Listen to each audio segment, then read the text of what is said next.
Sziasztok, jó estét! Kis Ferenc Gábor vagyok. Engedjétek meg, hogy külön köszöntsem Tál Dávid cégtulajdonost, Borbás Zsolt projektmenedzsert, Bankó Gábor értékesítési vezetőt és Németh Kata ügyfélszolgálati vezetőt, valamint az összes kiváló értékesítő kollégát és ügyfélszolgálati munkatársat.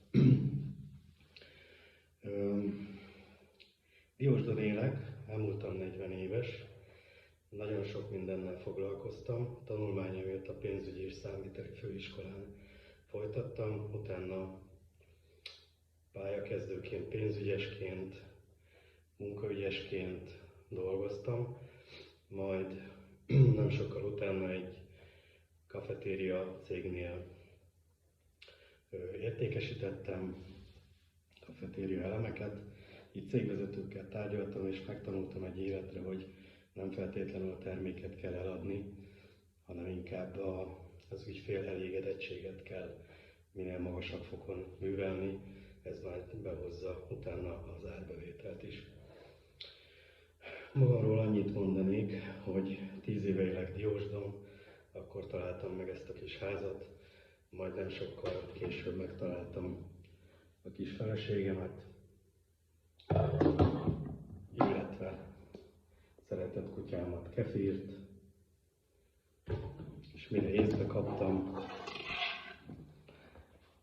már körünkbe volt Buda, aki most 3 éves, és Lelle, aki most 1 éves.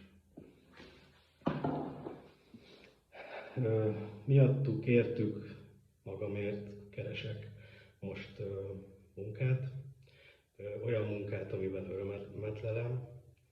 5 évet voltam Diósdon önkormányzati képviselő, ahol gyakorlatilag az embereket szolgáltam.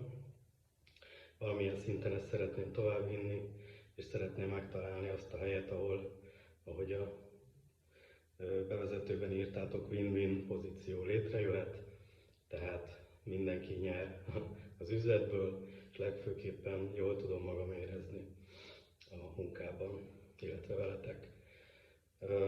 Hogy miért engem választhatok, én még azt a nevelést kaptam, hogy keményen kell megdolgozni a munkát, vagy a pénzért, illetve alázatosan kell fordulni az emberek felé, illetve a munka felé. Várom a hívásotokat. Sziasztok!